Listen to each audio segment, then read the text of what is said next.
আসসালামু আলাইকুম, সবাই কেমন আছেন? তো আল্লাহর রহমতে সবাই ভালো আছেন। আমি আজকে একটা কথা বলতে আসছি যে কথাটা হচ্ছে কি, আমি বলতে চাচ্ছি যে আপনারা সবাই ভিডিওটা দেখুন, মন দিয়ে শোনেন, বুঝতে পারবেন যে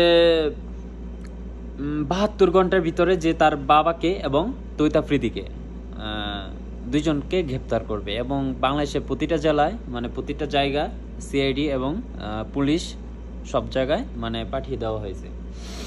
তো আমার মনে হচ্ছে যে তৈত আফ্রিদি, মানে মূল কথায় যাওয়া যাক, যে আমার যে মনে হচ্ছে যে তৈত আফ্রিদি যেগুলা কাজ করছে, তো এটা মোটেও ঠিক হয়নি। অনেক অনেক ইউটিউবারদের, অনেক অনেক যারা ইউটিউবার, বড় বড় ইউটিউবারকে, তাদেরকে অনেক অত্যাচার করছে। যেমন প্রত্যয় হিরণ, যে ওকে নিয়ে অনেক টর্চার করছে। মানে একটা আমাদের স্বপন ভাই, মানে জনপ্রিয় YouTuber, content creator, editing content creator, তাকে অনেক নির্যাতন করছে।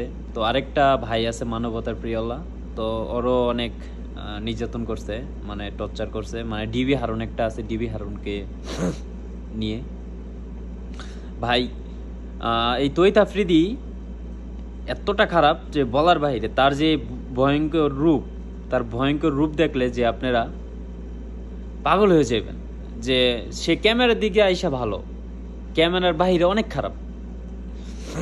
মানে আমি আগে তৈত আফ্রিদির ফ্যান ছিলাম, বাট এসব কথা শোনার পর মনের ভিতরে এত পরিমাণ ঘৃণা আইছে তৈত আফ্রিদির উপরে যে বলার বাহিরে।